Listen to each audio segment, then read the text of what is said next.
Toutes? Eh bien non, les startups, il n'y a pas que des petits jeunes qui sortent de l'école, il y a, il y a aussi des gens qui ont un peu de cheveux blancs. En fait, nous, pour aller complètement dans le sens de ce que disaient Alain et Afix tout de suite, en fait, on vient du monde des télécoms et de l'informatique.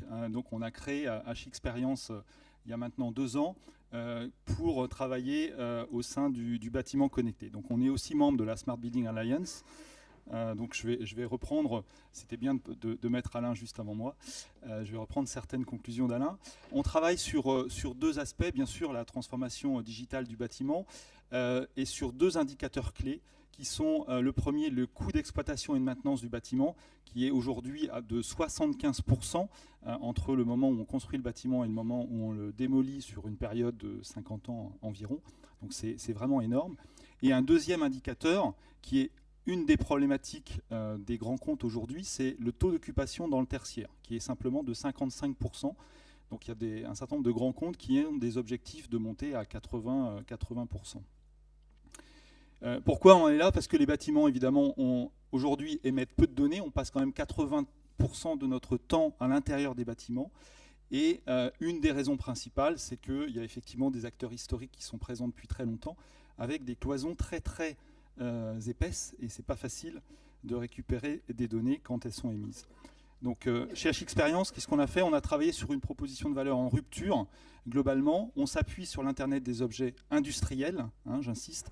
On ne fabrique pas d'objets nous-mêmes.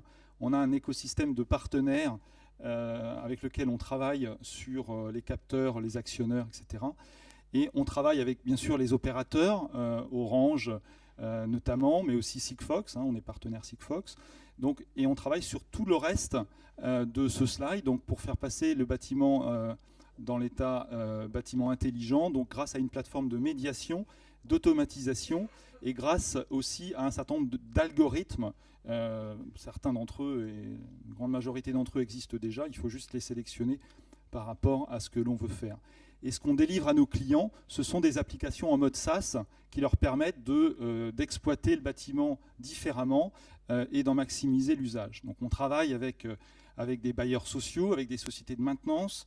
Là, on a un gros projet pour connecter 100 000 logements sociaux dans les prochaines années. On travaille avec le monde de l'hôtellerie, bref, avec beaucoup d'acteurs assez importants qui sont aussi bien des cabinets d'ingénierie qui nous contactent. On travaille beaucoup avec Artelia, qu'Alain connaît bien sûr très bien, qui eux arrivent en amont pour globalement commencer à préconiser des technologies importantes aujourd'hui, puisque évidemment on est toujours sur de l'avance de phase, donc il faut aujourd'hui prévoir quelque chose qui va être mis en place dans 2 ans ou 3 ans.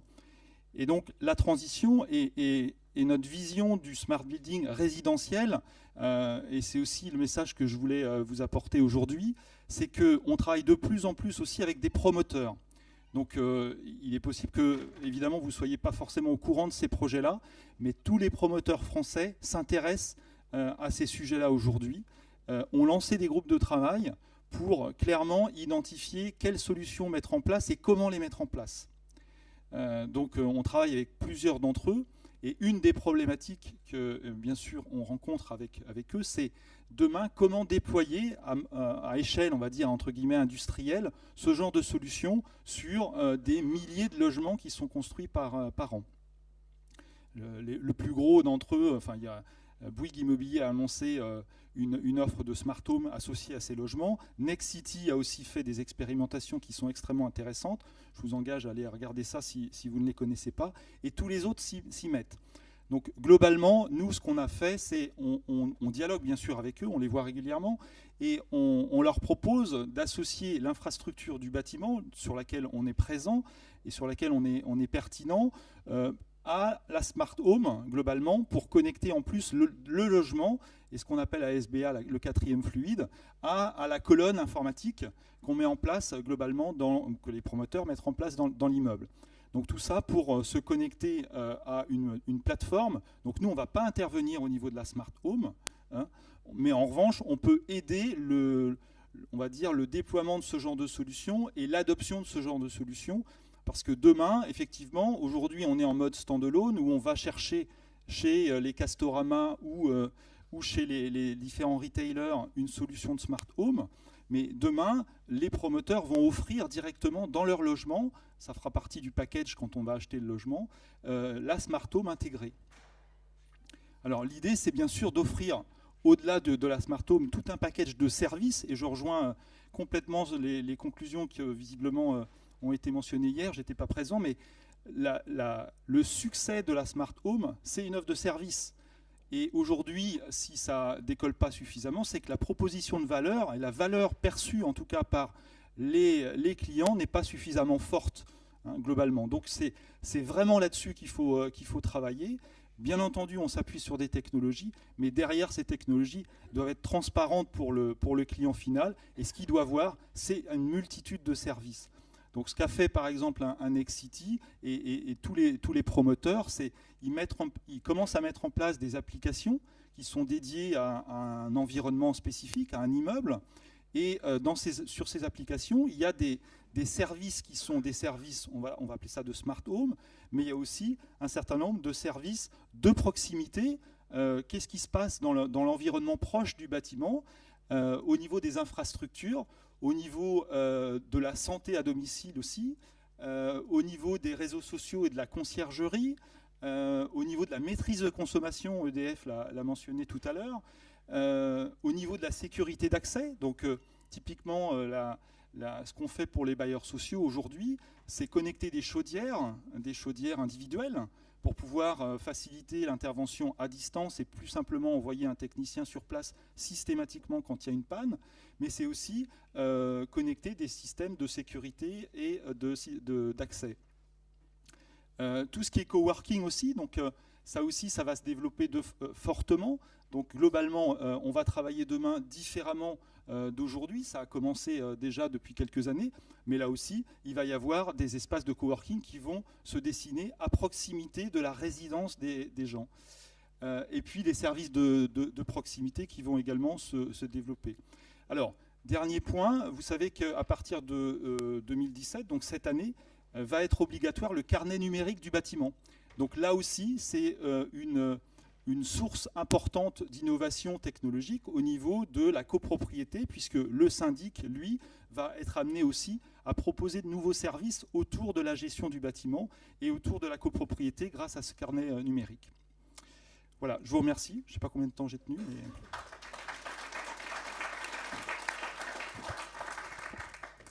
Tu as tenu le délai, donc tu as droit à quelques questions, si vous avez des questions sur sa vision.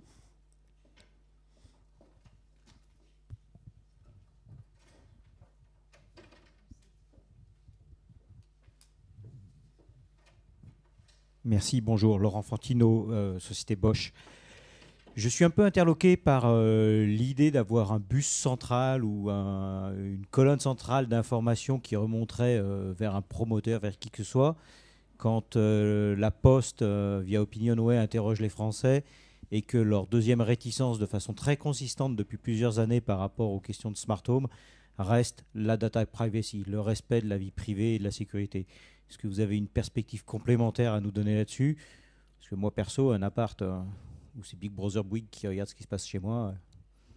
Alors, merci, très bonne question. Alors, sur ces aspects-là, c'est effectivement extrêmement important.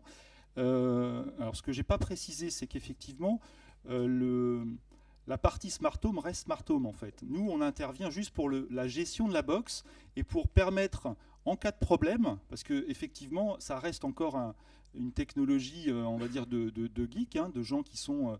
mais si on veut demain démocratiser ça, il va falloir proposer une offre de service qui permettra demain à l'utilisateur lambda de pouvoir prendre son téléphone si ça ne marche pas et d'avoir un accès directement à une personne qui est capable de venir dépanner. Donc nous, ce qu'on propose, c'est de faire une gestion de la box au niveau technique, hein, mais pas au niveau des données. Les données restent ce qu'elles sont aujourd'hui et il n'est pas question de les récupérer. Après, bien entendu, il faut travailler sur ces aspects de data privacy, je suis complètement d'accord. Je vais juste relativiser un petit peu. Hein. Quand je vois la polémique qui est faite autour des compteurs Linky aujourd'hui sur la relevée des consommations d'eau, je crois que les gens ont juste oublié toutes les informations qu'ils donnent tous les jours à Google quand ils se promènent avec leur téléphone dans la poche. C'est énorme. Par rapport à ce que fait EDF sur Linky, c'est juste rien du tout, quoi. Google possède une tonne d'informations, Facebook est en train de faire exactement la même chose, et ça, les gens s'en rendent même pas compte, quoi. On vous suit à la trace aujourd'hui avec votre mobile dans la poche. Donc moi je veux bien, c'est travailler sur la data privacy. Bien sûr, c'est extrêmement important, mais n'oubliez pas qu'il faut quand même relativiser les choses par rapport à ce que font les GAFA aujourd'hui.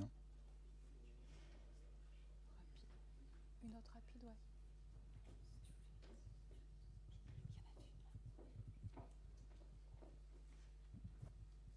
Rebonjour, Antoine Kell d'Écologique.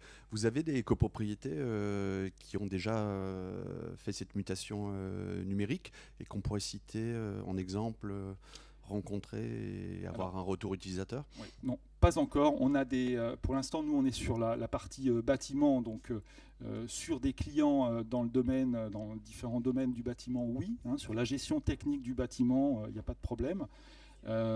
Sur la partie, donc pour votre question, sur la partie immobilière, c'est encore des discussions qui sont avec les promoteurs, qui se posent beaucoup de questions sur comment intégrer ça. Donc il y a les questions effectivement de sécurité qui sont aussi une des questions importantes, la question des données, la question de l'architecture, la question de l'installation et du support. Donc vous voyez, c'est un certain nombre de questions qui sont aujourd'hui toujours d'actualité chez eux, et je ne crois pas que ce soit complètement résolu.